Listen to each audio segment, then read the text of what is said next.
What happens the day after recognition?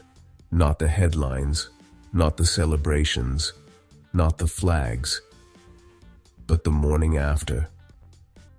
When borders become real, when treaties become binding, and when security responsibilities can no longer be avoided. Because recognition doesn't simply create a country, it creates obligations, deterrence, and consequences. Who secures the coastline? Who controls the airspace? Who guarantees the trade routes that carry billions of dollars every day? And if those systems fail, who pays the price? In one of the world's most fragile regions, even small miscalculations can ripple across the entire Red Sea corridor, disrupting shipping, energy flows, and regional stability far beyond the Horn of Africa. So the real question isn't whether Somaliland is recognized, lower voice, deliberate. It's whether recognition makes the region safer or more volatile. Stay with me, because the answer isn't political, it's structural. Welcome to Horn Lens, where we examine geopolitics through strategy, not slogans, institutions, not speculation, signal, not noise. Today, we break down Somaliland's post-recognition security architecture and why what happens next could quietly shape the balance of power across the Horn of Africa in 2026 and beyond. Let's begin. Somaliland's story began in 1991 as the Somali state collapsed and the North chose a different path.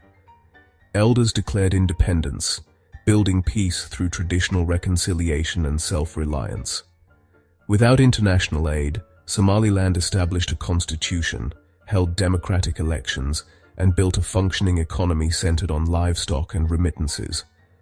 Berbera port became a modest commercial hub, and the state maintained peace envied by its neighbors. Yet, lack of recognition was a constant barrier. No access to global finance, limited investment, and diplomatic isolation. The world praised Somaliland's stability, but withheld the status it needed to grow. This long wait forged a resilient political culture, uniting the nation around the quest for recognition. Somaliland positioned itself as a reliable partner against piracy and terrorism, even without formal reward. Decades of isolation built a determined nation, ready for the day the world would finally acknowledge its existence. Recognition is the culmination of a patient, hard-fought journey. Why did recognition come in 2025, after decades of silence? The answer lies in the Red Sea's turmoil and shifting Middle Eastern alliances. Houthi attacks on shipping exposed the limits of offshore military power, creating demand for a stable onshore partner. Israel recognized Somaliland, seeking a strategic foothold near Yemen and a counterweight to Iran. Ethiopia's need for sea access and the UAE's investment in Berbera added economic urgency. The world's priorities shifted. Security and trade trumped old diplomatic hesitations. The Trump administration's policy review and Somaliland's invitation to Davos signaled a new era of engagement. Recognition was driven by a convergence of security needs, economic logic, and changing alliances. Somaliland seized its moment as the world finally turned its attention to Hargeisa. Recognition transformed Somaliland's security landscape from local peacekeeping to international defense. Borders with Ethiopia, Djibouti, and Puntland are now sovereign frontiers, demanding military upgrades and intelligence capabilities. Somaliland must rapidly professionalize its forces, formalize defense pacts, and integrate advanced technology. The Israeli partnership, including a potential military presence at Berbera, marks a new era of strategic alliances. Upgrades at Berbera Airport and port signal Somaliland's emergence as a regional security hub. Financing this transformation is a challenge. Foreign aid brings both resources and new dependencies. Somaliland must balance support from partners with the need to preserve its autonomy. The port of Berbera is now a strategic asset, its security vital to Somaliland and its allies. Threats from groups like Al-Shabaab or the Houthis could escalate into international crises. Sovereignty brings shared risks. Local incidents can now draw in powerful external actors. Somaliland's security is no longer just its own concern, it's part of a larger regional equation. The burden of sovereignty is the burden of shared risk. Somaliland's recognition has shaken the Horn of Africa, redrawing alliances and rivalries. Somalia condemned the move, escalating a domestic dispute into an international standoff. Mogadishu rallied allies like Turkey and Egypt, while offering the US military access to counter Somaliland's gains. Ethiopia stands to benefit most, gaining vital sea access. But this strains ties with Djibouti and Somalia. Djibouti, threatened economically, has joined the anti-recognition camp, deepening regional fault lines. The UAE quietly supports Somaliland, while Qatar and Turkey back Mogadishu, intensifying proxy competition. Israeli involvement adds another layer, pulling the region into broader Middle Eastern rivalries. New alliances, Somaliland, Israel, Ethiopia, UAE, could boost maritime security, but opposing blocs risk militarization and proxy conflict.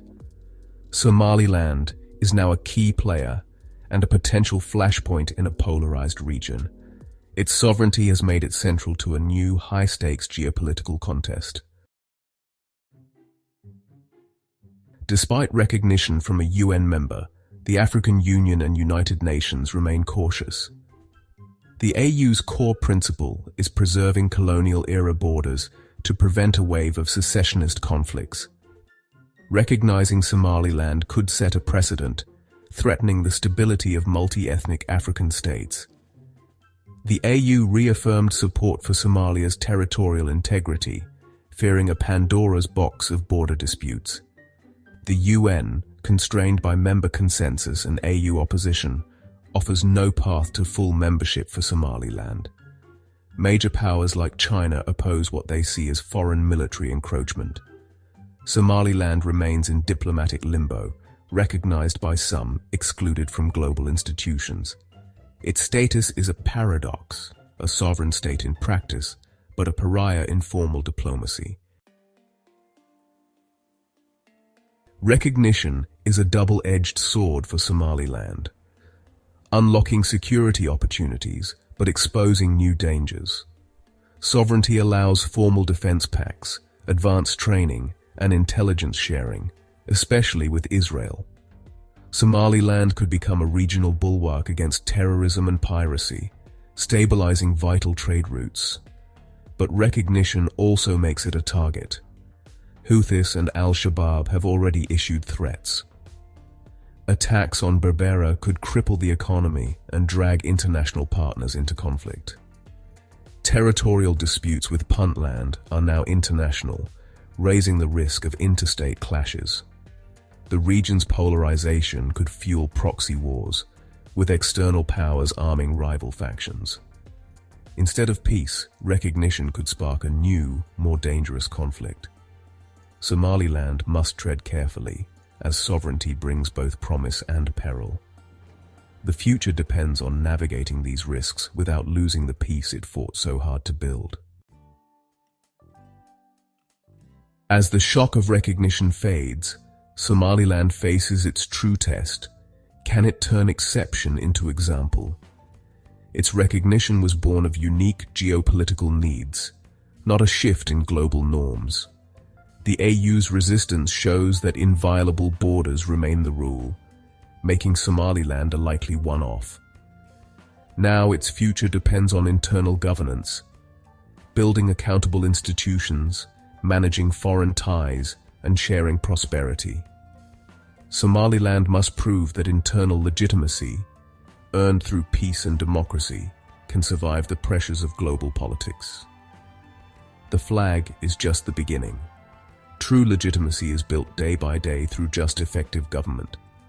The world is watching to see if Somaliland can turn its hard-won recognition into lasting stability.